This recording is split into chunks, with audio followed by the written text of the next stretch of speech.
श्री सत्यनारायण भगवान की जय। अथ सत्यनारायण व्रत कथायां प्रथमो अध्याय प्रारभ्यते। एक समय समस्त मुनियों ने सभी प्राणियों की भलाई चाहने के लिए अति रमणीय नैमिषारण्य तीर्थ में मन की प्रसन्नता के लिए सभा की। उस समय अति तेजस्वी श्री व्यास जी के महायशस्वी शिष्य सूत जी अपने शिष्यों को साथ में लिए श्री हरि का स्मरण करते वहां पहुंच गए। सभी शास्त्रों के अर्थ को जानने वाले श्री सूत जी को आते देखकर सभी महातपस्वी शौनकादि 88,000 ऋषि लोग उठकर खड़े हो गए। सभी धर्म के जानने वाले श्री श्रेष्ठ सूत जी को आते देखकर शौनकादि ऋषियों ने दंडवत करके भक्ति से प्रणाम किया। शौनकादि ऋषियों ने श्री सूत जी को शिष्यों सहित आसन देकर सत्कार पूर्वक बिठाया। उनके बैठने पर सूत जी से शौनकादि ऋषियों ने श्रद्धांजलि होकर कहा कि हे महर्षि, हे सूत जी, कलिकाल में मनुष्यों को हरि भक्ति किस प्रकार से प्राप्त हो वह उपाय कहिए। कारण कलिकाल में सभी प्राणी पाप करने में तत्पर और वेद विद्या से वीन होंगे। उनका कल्याण किस प्रकार से होगा। कलिकाल में मनुष्यों का जीवन अन्न के अधीन ही होगा और मनुष्य थोड़ी आयु वाले निर्धन तथा अनेक प्रकार की पीड़ा से पीड़ित रहेंगे। प्राय पुण्य अति परिश्रम से होता है। इस कारण कलयुग में कोई भी प्राणी पुण्य तो नहीं करेगा। पुण्य नहीं करने से पाप की प्रवृत्ति सभी की होगी। तब तुच्छ मन वाले मनुष्य अपने वंश की वृद्धि न करके अपने वंश सहित ही नष्ट होते जाएंगे। हे सूत जी, जिस प्रकार थोड़े धन और थोड़े ही समय में पुण्य प्राप्त हो ऐसा उपाय कहिए। जिसे उपदेश पाकर मनुष्य पाप व पुण्य करता है, उस पुण्य और पाप करने का वह भागी व उपदेशक भी होता है। ऐसा निर्णय शास्त्रों में किया गया है। पुण्य का उपदेश करने वाला दयालु, कपट रहित, निष्पाप, निर्विरोधी, ये चारों प्रकार के मनुष्य नारायण के समान ही हैं। संसार में ज्ञानी होकर जो दूसरों को ज्ञान नहीं दे, उसके ऊपर भगवान जो ज्ञान स्वरूप है वे कभी प्रसन्न नहीं होते हैं। जो मनुष्य रत्न रूपी ज्ञान से तथा रत्नों से दूसरों को संतुष्ट करते हैं, उन्हें मनुष्य रूपी नारायण ही समझना चाहिए। हे महामते, ऐसा कौन सा व्रत है जिसके करने से मनोवांछित फल प्राप्त हो? ऐसा व्रत सुनने की हमारी इच्छा है, वही हमसे कहिए। हे मुनियों में श्रेष्ठ, आप वेद वेदांगों के ज्ञाता हैं।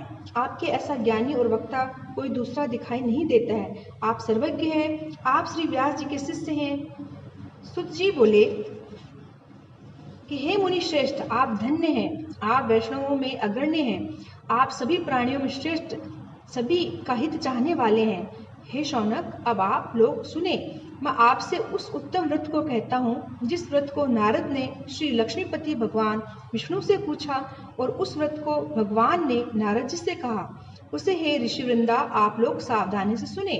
इति प्रथमो अध्याय समाप्त। श्रीमन नारायण नारायण नारायण भजमन नारायण नारायण नारायण लक्ष्मी नारायण नारायण नारायण। द्वितीय अध्याय। एक समय मनुष्यों के ऊपर कृपा करने की इच्छा से अनेक लोकों में विचरते विचरते योगी नारद जी मृत्यु लोक में आ पहुंचे। यहाँ आकर अपने कर्मों से दुखित अनेक योनियों में उत्पन्न तथा समस्त प्राणियों को विविध प्रकार के दुखों से पीड़ित देखकर विचार किया कि इन प्राणियों का दुख कैसे दूर हो। ऐसा विचार करते हुए उसी समय वे वैकुंठ लोक को गए। वहां चतुर्भुज विष्णु भगवान को श्वेत वर्ण में शंख, चक्र, गदा, पद्म एवं वनमालाओं से अलंकृत देखकर स्तुति के लिए तैयार हुए। नारद जी ने कहा कि वाणी और मन से न कहे जाने वाले, अमित शक्ति वाले और आदि मध्य तथा अंत रहित, रजतम आदि गुणों से रहित और गुणों को उत्पन्न करने वाले समस्त लोगों के आदिभूत तथा भक्त लोगों के दुख को दूर करने वाले आपको बारंबार नमस्कार है। विष्णु भगवान ने अपनी स्तुति सुनकर कहा कि हे नारद, तुम यहाँ किस लिए आए हो? तुम्हारा क्या अभिप्राय है? हे महाभागे, तुम अपना सब मनोरथ कहो। नारद जी बोले कि मृत्यु लोक में संपूर्ण प्राणी अपने अपने पाप कर्मों से दुखित हो रहे हैं। हे स्वामी, मेरे ऊपर आपकी कृपा हो तो बताइए कि उन प्राणियों का कष्ट किस प्रकार से दूर होगा। श्री भगवान बोले कि संसार के ऊपर कृपा करने की इच्छा से तुमने बहुत उत्तम बात पूछी है, जिसके करने से प्राणी मात्र मोह से छूट जाते हैं, उसे मैं तुमसे कहता हूँ, सुनो। हे नारद, स्वर्ग एवं मृत्यु लोक में अत्यंत पुण्य वाला परम दुर्लभ एक व्रत है। उस व्रत को तुम्हारे प्रेम के कारण मैं कहता हूँ। इस सत्यनारायण के व्रत को विधि पूर्वक करने से प्राणी इस लोक में सुख भोग के अंत में मोक्ष को पाता है। नारद जी बोले कि हे प्रभु, उस व्रत का फल और विधान क्या क्या है, और उस व्रत को किसने किया, इस व्रत को किस दिन करना चाहिए, ये सब विस्तार पूर्वक मुझसे कहिए। श्री भगवान बोले कि यह व्रत दुख और शोक आदि को दूर करने वाला, धन धान्य को बढ़ाने वाला, सौभाग्य, संतान और सर्वदा सर्वत्र विजय को देने वाला है। अतः जब कभी मनुष्य श्रद्धा भक्ति से संध्या के समय सत्यनारायण भगवान की पूजा करे, ब्राह्मण और कुटुंब सहित भक्ति तथा श्रद्धा से नैवेद्य, मिठाई, फल आदि सब सवा सेर करके भक्ति से अर्पण करे, केले का फल, दूध और गेहूं का आटा तथा चीनी के अभाव में चावल का आटा और गुड़ लावे, परंतु संपूर्ण समान भक्ति भाव से सवाया करके भोग लगावे, जन समुदाय के साथ कथा सुनकर ब्राह्मणों को दक्षिणा देवे, बाद में अपने कुटुंबियों के साथ ब्राह्मणों को भोजन करावें, फिर भक्ति पूर्वक स्वयं प्रसाद ग्रहण करें और नृत्य तथा गीतादि पूर्वक रात्रि में जागरण करें। बाद में भगवान श्री सत्यनारायण का ध्यान करता हुआ अपने स्थान को जाए। इस तरह इस व्रत कथा के करने से निश्चय मनुष्य को मनोरथ पूर्ण होता है। अधिकतर कलयुग में संसार में इसके आंतरिक और कल्याणकारी दूसरा उपाय नहीं है। हे नारद, जिन्होंने इस व्रत को पहले किया उसे सुनो। काशी नगरी में सतानंद नामक एक निर्धन ब्राह्मण भूख प्यास से व्याकुल हो प्रतिदिन पृथ्वी पर भिक्षाटन के लिए घूमता रहता था। ब्राह्मणों के ऊपर दया करने वाले भगवान सत्यनारायण ने उस ब्राह्मण को दुखी देखकर वृद्ध ब्राह्मण का रूप रखकर अति आदर से पूछा कि हे विप्र, किस कारण से तुम पृथ्वी पर नित्य घूमते रहते हो, वह मेरी सुनने की इच्छा है, मुझसे कहिए। ब्राह्मण बोला कि मैं अत्यंत ही गरीब ब्राह्मण हूँ, भिक्षा मांगने के लिए नित्य घूमता हूँ, यदि आप कोई उपाय जानते हो तो मुझसे कृपा कहिए। वृद्ध ब्राह्मण बोले कि हे द्विश्रेष्ठ, सबके मनोरथों को पूर्ण करने वाले श्री सत्यनारायण भगवान के उस उत्तम व्रत को करो। उस व्रत के करने से मनुष्य सभी दुखों से छूट जाते हैं। और वृद्ध ब्राह्मण रूपी भगवान ने इस व्रत का सभी विधान उस ब्राह्मण को बताया। फिर भगवान तुरंत अंतर्ध्यान हो गए। तब उस सतानंद ब्राह्मण ने अपने मन में निश्चय किया कि मैं कल भगवान सत्यनारायण का व्रत अवश्य करूंगा। सतानंद ब्राह्मण को इस चिंता से रात भर नींद नहीं आई। प्रातः काल होते ही उसने निश्चय किया कि आज भगवान का व्रत तो अवश्य ही करूंगा। ऐसा संकल्प कर भिक्षा मांगने गया तो उसे उस दिन से बहुत द्रव्य मिला। उस द्रव्य से अपने भाइयों के साथ भगवान सत्यनारायण का व्रत किया और भगवान के व्रत के प्रभाव से सभी दुखों से छूट गया, सभी संपत्ति से युक्त हो गया। इसी व्रत के प्रसाद से वह निर्धन ब्राह्मण सभी ब्राह्मणों में श्रेष्ठ हो गया। तभी वह ब्राह्मण हर महीने महीने इस व्रत को करने लगा। भगवान ने कहा कि यह सतानंद ब्राह्मण द्वारा किया श्री सत्यनारायण भगवान का पूजन है। जो मनुष्य इस व्रत को करता है वह सभी पापों से छूटकर परम दुर्लभ मोक्ष को प्राप्त करता है। इस व्रत को जब भी पृथ्वी पर रहने वाले मनुष्य करेंगे उस समय सभी दुखों से अवश्य ही छुटकारा पा जाएंगे। इति द्वितीय अध्याय समाप्त। श्रीमन नारायण नारायण नारायण भज मन नारायण नारायण नारायण लक्ष्मी नारायण नारायण नारायण। सुत जी बोले कि हे शौनक, श्री विष्णु ने नारद जी से इस व्रत का वर्णन किया और जो पूछा सो कहता हूँ। उस व्रत को मैंने भी सुनाया, अब अधिक क्या कहूँ। यह सुनकर ऋषियों ने कहा कि उस ब्राह्मण से सुनकर इस व्रत को पृथ्वी पर किसने किया, ये भी हम सुनना चाहते हैं, क्योंकि इस तरफ हमारी विशेष श्रद्धा है। सूची ने कहा कि सुनो, इस व्रत को पृथ्वी पर किसने किया। एक दिन वह ब्राह्मण अपने धन और ऐश्वर्य के अनुसार अपने बंधु बंधुओं के साथ में व्रत करने को तैयार हुआ। इतने में ही कोई एक लकड़ी बेचने वाला आया। वह भूख और प्यास से व्याकुल लकड़ी का बोझ बाहर रखकर ब्राह्मण के घर में गया। उसकी आत्मा प्यास से विशेष व्याकुल हो रही थी, परंतु वहां उस ब्राह्मण को व्रत करते देखकर लकड़ी बेचने वाले ने ब्राह्मण को प्रणाम करके कहा कि हे प्रभु, आप ये सब क्या करते हैं और इसके करने से क्या फल मिलता है? ये सब विस्तार पूर्वक मुझसे कहिए। ब्राह्मण ने कहा कि श्री सत्यनारायण का यह व्रत समस्त मनोरथों को पूर्ण करने वाला है, दुख शोकों का नाश करने वाला है और ये सब जगह विजय कराता है। इस व्रत के प्रभाव से मुझे धन धान्य आदि की प्राप्ति हुई है। उस ब्राह्मण सत्यनारायण के व्रत की महिमा सुनकर वह लकड़ी बेचने वाला अत्यंत ही प्रसन्न हुआ और प्रसाद को खा जल पीकर उस नगर में गया और सत्यनारायण भगवान के पूजन के लिए अपने मन में विचार करने लगा कि आज ग्राम से लकड़ियों को बेचने से जो रुपए मिलेगा उससे मैं सत्यनारायण का व्रत अवश्य ही करूंगा। ऐसा मन में सोच करके लकड़ी बेचने वाला अपने सिर पर बोझ रखकर अर्थात लकड़ियों का बोझ रखकर जहाँ गांव में धनी लोग रहते थे उस जगह पर गया और संयोग से उस दिन उसे लकड़ी बेचने से दुनी आमदनी हुई। उस रुपए से वह बड़ी प्रसन्नता से पक्के केले के फल, चीनी, घृत, दुग्ध और गेहूं का आटा सबको सवाया इकट्ठा करके अपने घर लाया और बंधु बांधवों को बुलाकर विधि पूर्वक सत्यनारायण का व्रत किया। उस व्रत के प्रभाव से लकड़ी बेचने वाला धनवान और पुत्रों वाला हो गया और इस लोक में सुखी रहकर अंत में वैकुंठ को चला गया। हे मुनियों, अब और भी इतिहास कहता हूँ, उसे सुनिए। इति तृतीय अध्याय समाप्त। श्रीमन नारायण नारायण नारायण भज मन नारायण नारायण नारायण लक्ष्मी नारायण नारायण नारायण।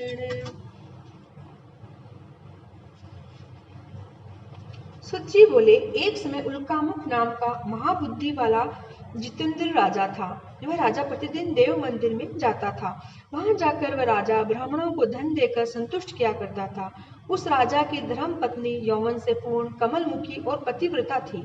एक समय वे दोनों भद्रशिला नदी के किनारे सत्यनारायण का व्रत करते थे। इतने में ही एक साधु वैश्य वहां आया। वह वैश्य व्यापार के लिए बहुत सा धन लिए हुए अपनी नाव को उसी नदी के किनारे रोक कर उतर गया। उस वैश्य ने वहां राजा को व्रत करते देखकर नम्रता से पूछा। साधु वैश्य बोला कि हे राजन, ये भक्ति के साथ आप क्या करते हैं? यह सब कथा मुझसे कहिए, हमारी भी सुनने की इच्छा है। राजा ने कहा कि हे साधु, मैं अतुल तेजवान भगवान श्री विष्णु का पूजन करता हूँ और अपने कुटुंबियों के साथ पुत्र प्राप्ति की इच्छा से उन्हीं का व्रत करता हूँ।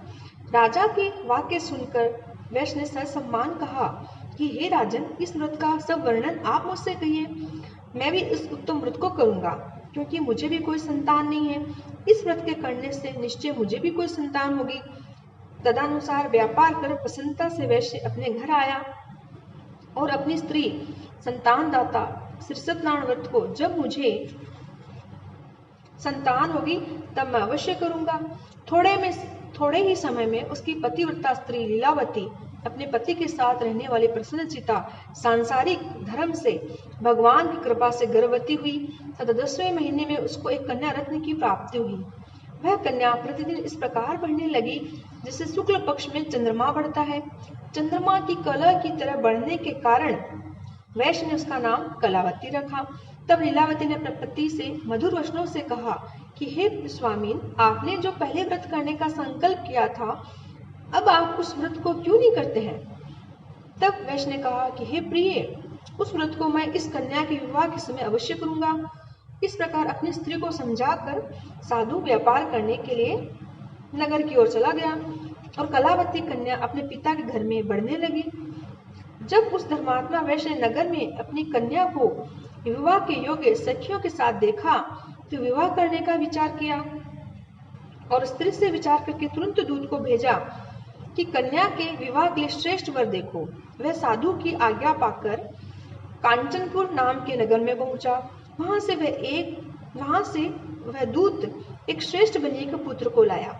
बनी के पुत्र को सुंदर और गुणवान देखकर कलावती के पिता ने संतुष्ट होकर बंधुओं के सहित विधि विधान से मणिक पुत्र को कन्यादान किया, परंतु संयोगवश उस व्रत को फिर से करना भूल गया। कलावती की विवाह के समय में पूजन न करने से सत्यनारायण भगवान रुष्ट हो गए। कुछ दिनों बाद वह अपने कार्य में निपुण वैश्य अपने दामाद के साथ व्यापार के लिए चल दिया। समुद्र के पास रत्नासारपुर नगर में जाकर जमाता के सहित वैश्य व्यापार करने लगा। तब सत्यनारायण भगवान ने उसकी झूठी प्रतिज्ञा देखकर उसको शाप दे दिया कि तुझे वहां दारुण कष्ट मिलेगा। उसी दिन से राजा के धन को चोर चुरा कर भाग रहे थे। वे चोर अपने पीछे से राजा के दूतों को आते देखकर भयभीत हो गए और उस जो सामान उन्होंने चुराया था उस सामान को वे उन वैश्यों के निकट छोड़कर छिप गए। वे दूत उन सज्जन वैश्यों के निकट आए। वहां राजा के धन को देखकर बिना कुछ सोचे ही उन्हें बंदी बनाकर और प्रसन्नता से राजा के पास जाकर बोले, प्रभु, हम इन दोनों चोरों को पकड़कर लाए हैं, इन्हें देखकर आज्ञा दीजिए।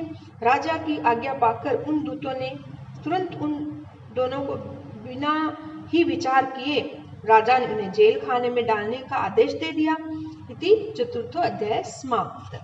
श्रीमन नारायण नारायण नारायण भज मन नारायण नारायण नारायण लक्ष्मी नारायण नारायण नारायण।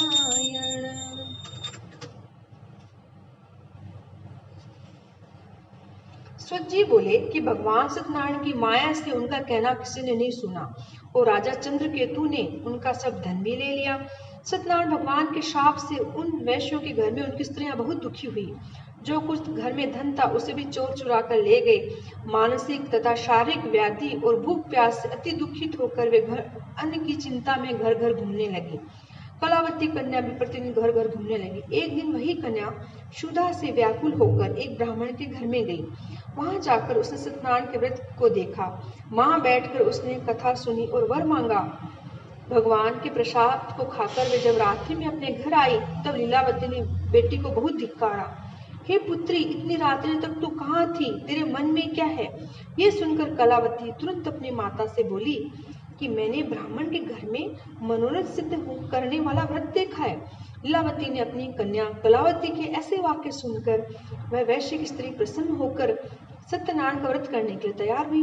उस पतिव्रता ने कन्या के तथा बंधुओं के सहित सत्यनारायण का व्रत किया और वरदान मांगा कि हे सत्यनारायण, मेरे पति और दामाद शीघ्र ही घर आवे।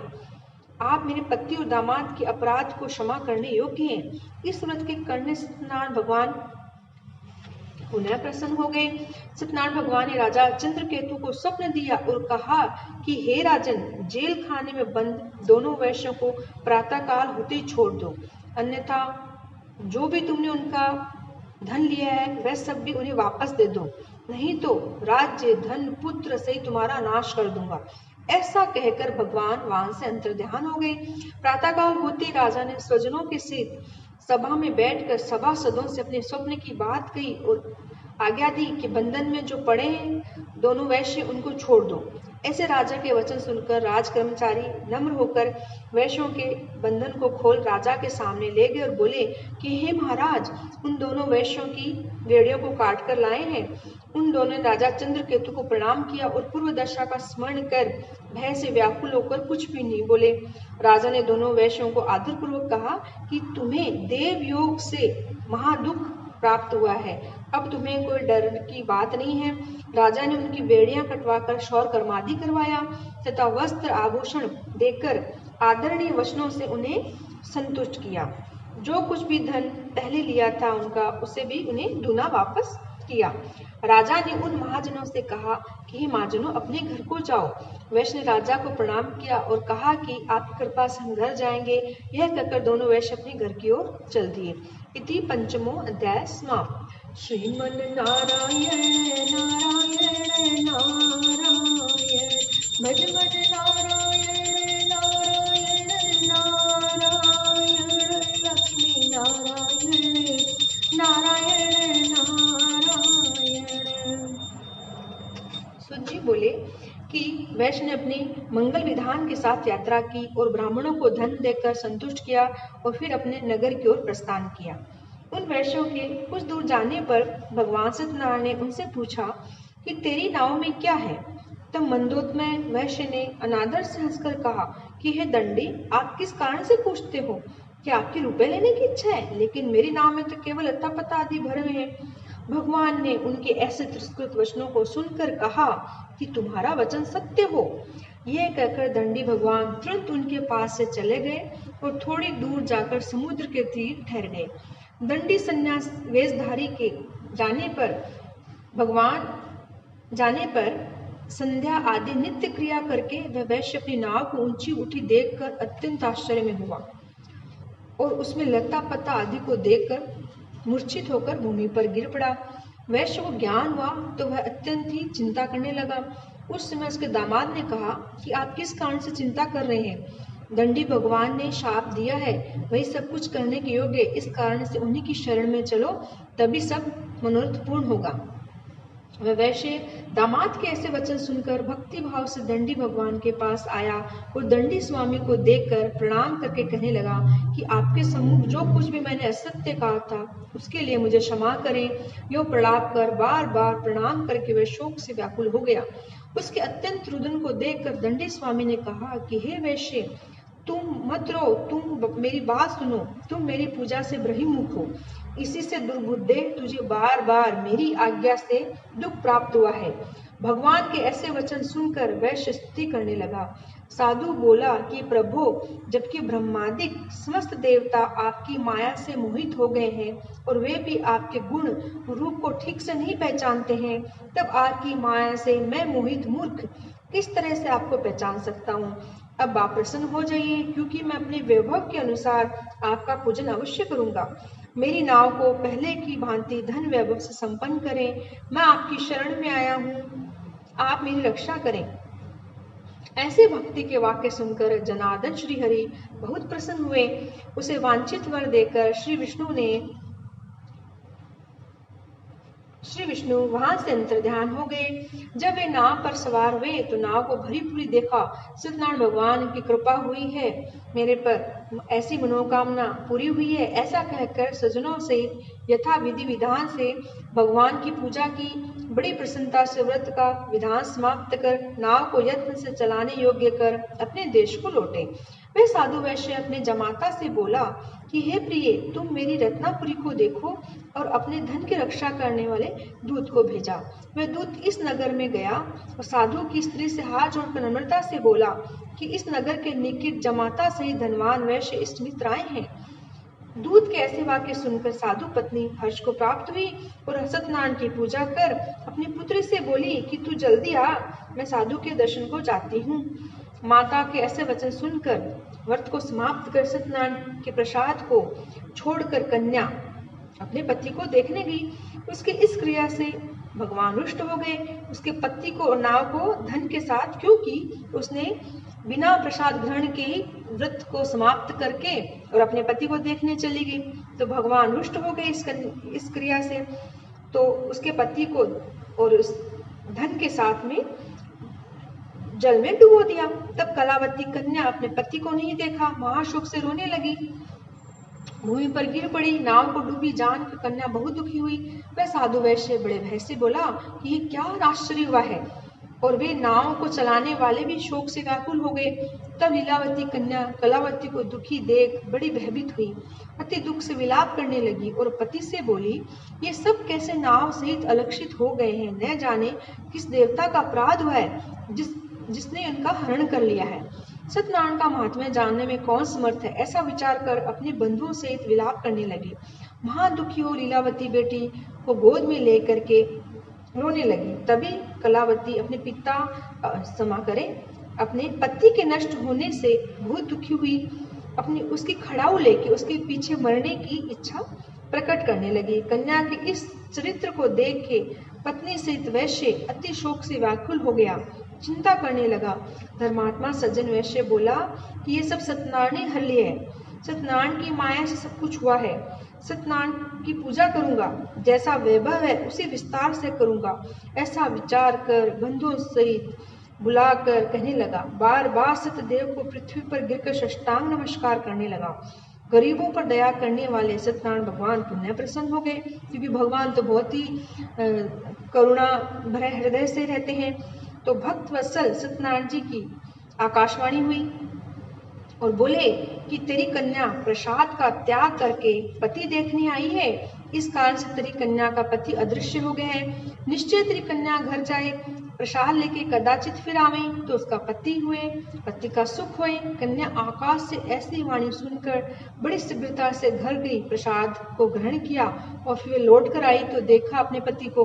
कलावती अपने पिता जहाँ थे वहां आई और पिता से बोली, जल्दी घर को चले, देर क्यों करते हैं। कन्या के ऐसे वाक्य सुनकर साधु, पत्नी, भाई, बंधु सब बहुत प्रसन्न हुए और अपने घर को आए और घर जाकर हर महीने महीने की संक्रांति को विधि पूर्वक सत्यनारायण का पूजन किया करते थे और जिससे वे इस लोक में बहुत सुखी हुए और अंत में श्री सत्यनारायण के श्री वैकुंठ लोक को गए।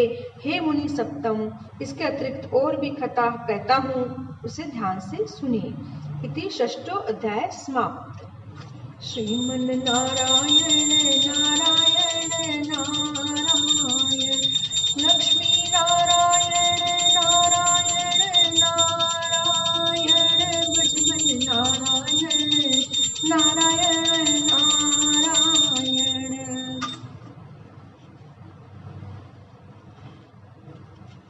सुत जी बोले कि प्रजा का पालन करने में सर्वदा तैयार रहने वाला एक तुंगध्वज नाम का राजा था। उसने सत्यनारायण के प्रसाद का त्याग किया, जिससे उसको महादुख मिला। एक दिन राजा वन में गया और वहां उसने बहुत प्रकार के पशुओं का वध किया। पीछे उसके पश्चात वट वृक्ष के नीचे आया और वहां सत्यनारायण के पूजन को देखा। महासंतोषी भक्तियुक्त भाई सहित गोपाल, अर्थात जो गायों का पालन करते हैं वो गोपाल गवाले वहां सत्यनारायण का पूजन कर रहे थे। राजा ने देखा और मारे अहंकार के वहां गया नहीं, प्रणाम तक नहीं किया। पूजन के बाद गोषगण राजा के पास प्रसाद रखाए और प्रसन्नता से अपने आप में प्रसाद का भक्षण करने लगे। राजा ने प्रसाद का त्याग किया और जिससे राजा को बहुत दुख मिला। उसके पुत्र धन सब नष्ट हो गए। तब उसे निश्चय हुआ कि सत्यनारायण ने सब कुछ नाश किया है। इसी से उनकी शरण में जहाँ पूजन होता है वहां मैं जाऊंगा अवश्य, ऐसा मन में निश्चय कर वह गोपालों के पास गया। तब यह राजा सत्यनारायण की पूजा और व्रत गोपगणों के साथ भक्ति श्रद्धा के साथ विधि से करने लगा, जिसके प्रसाद से सत्यनारायण की कृपा से धन पुत्र सब कुछ हो गए और वह इस लोक में सुख भोग कर अंत में श्री सत्यनारायण के लोक को गया। परम दुर्लभ इस सत्यनारायण के व्रत को जो कोई कहता है तथा भक्तियुक्त फल देने वाली कथा को जो कोई पढ़ता है, सुनता है, उसे सत्यनारायण की कृपा से धन पुत्र आदि सब होते हैं। दरिद्र जो होता है उसे धन मिलता है, बंधन में जो होता है उसे बंधन से मुक्ति मिलती है, जो डरा हुआ होता है उसका डर छूट जाता है। ये सत्य है, इसमें कोई संदेह नहीं है। मनोवांछित फल भोग के वह सत्यनारायण के लोक को प्राप्त होता है। हे ब्राह्मणों, इस सत्यनारायण के व्रत को हमने तुमसे कहा, इसको जो कोई करता है वह दुखों से छूट जाता है। विशेषकर कलयुग में सत्यनारायण की पूजा विशेष फल देने वाली होती है। इन सत्यनारायण भगवान को कोई मनुष्य कल कहते हैं, कोई सत्य कहते हैं, कोई ईश कहते हैं, कोई सत्यदेव कहते हैं, कोई सत्यनारायण कहते हैं। ये नाना प्रकार के रूप रखकर सबको मनोवांछित फल देते हैं। कलयुग में सत्यव्रत रूपी सनातन श्री भगवान सत्यनारायण ही विष्णु ही होंगे, जो सबको मनोवांछित फल देने को अनंत रूप धारण करते हैं। हे मुनि सत्मो, जो इसको कोई पढ़ता है, नित्य सुनता है, श्री सत्यनारायण की कृपा से उसके सब पाप नष्ट हो जाते हैं। हे मुनीश्वरों, सत्यनारायण के व्रत को जिन्होंने पहले किया, उसके पीछे जिसने किया, वह भी कहते हैं कि महाबुद्धिमान सतानंद ब्राह्मण, जो सुदामा नाम का ब्राह्मण हुआ, मतलब पिछले जन्म में वह सतानंद ब्राह्मण हुआ और फिर वह सुदामा नाम का ब्राह्मण हुआ, जो उस जन्म में श्री कृष्ण जी का ध्यान करके मोक्ष को पा गया। काष्ठ अर्थात लकड़ी बेचने वाला एक भिलराज हुआ हुआ, जो उस जन्म में श्री रामचंद्र जी की सेवा करके मोक्ष को पा गया। और उल्का मुख स्वयं महाराज दशरथ हुए, मतलब वो पिछले जन्म में उल्कामुख नाम के राजा थे और उस जन्म में महाराज दशरथ हुए, जो अपने जन्म में इक्ष्वाकु कुल गुरु के कुल के जो गुरु रंगनाथ जी थे, अर्थात उनके जो कुल देव थे रंगनाथ जी, उनकी सेवा पूजा करके वैकुंठ को गए। धर्मात्मा, सत्य वक्ता, साधु, वैश्य, मोरध्वज राजा हुआ, जो अपना आधा शरीर आरे से कटवाकर ब्राह्मणों को दान देके मोक्ष को प्राप्त हुआ। और त्वंध्वज नाम का एक राजा हुआ एक जन्म में, और फिर वह अगले जन्म में मनु नाम के राजा हुए, जो सबको श्री वैष्णव भागवत स्वरूप करके श्री वैकुंठ लोक को गए। इति सप्तमो अध्याय समाप्त। Shriman Narayan Narayan Narayan, Lakshmi Narayan Narayan Narayan, one one Narayan Narayan Narayan. इसके पश्चात हम आरती गाएंगे, आरती करेंगे श्री सत्यनारायण भगवान की। बोलिए श्री सत्यनारायण भगवान की जय।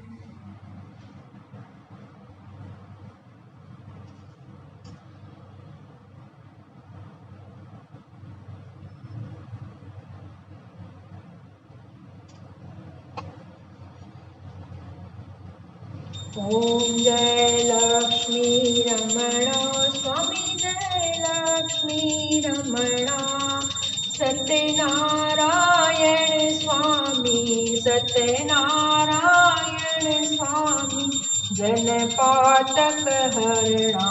ओम जय लक्ष्मी रमणा, रतन जड़ित सिंहासन, अद्भुत छवि राजे स्वामी, अद्भुत छवि राजे। नारद करत निरंतर, नारद करत निरंतर, घंटा ध्वनि बाजे।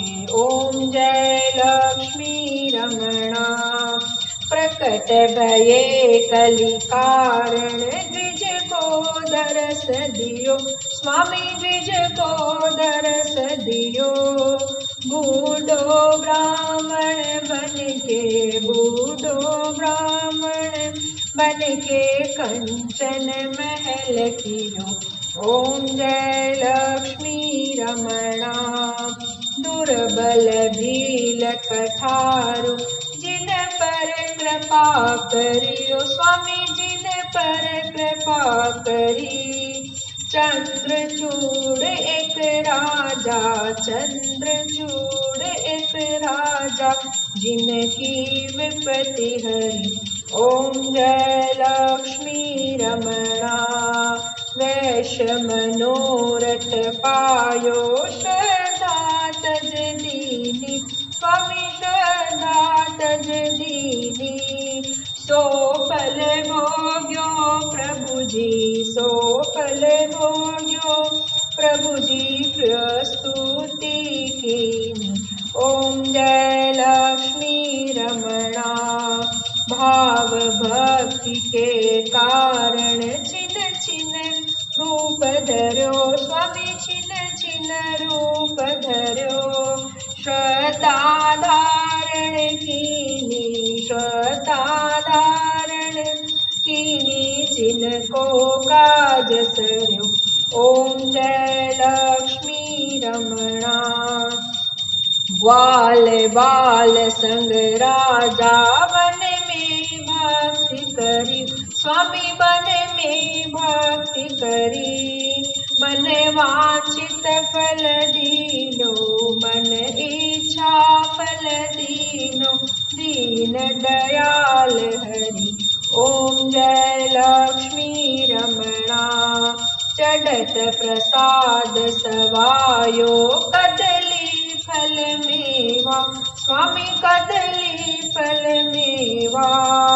धूप दीप तुलसी से, धूप दीप तुलसी से, राजी सतदेवा। ओम जय लक्ष्मी रमणा, श्री सत्यनारायण जी की आरती, जो कोई नर गावे, स्वामी जो कोई जन गावे। कहत शिवानंद स्वामी, रटत कौशलनंद स्वामी, सुख संपत्ति पावे। ओम जय लक्ष्मी रमणा, ओम जय लक्ष्मी रमणा, स्वामी जय लक्ष्मी रमणा। सत्यनारायण स्वामी, सत्यनारायण स्वामी, जन पातक हरणा।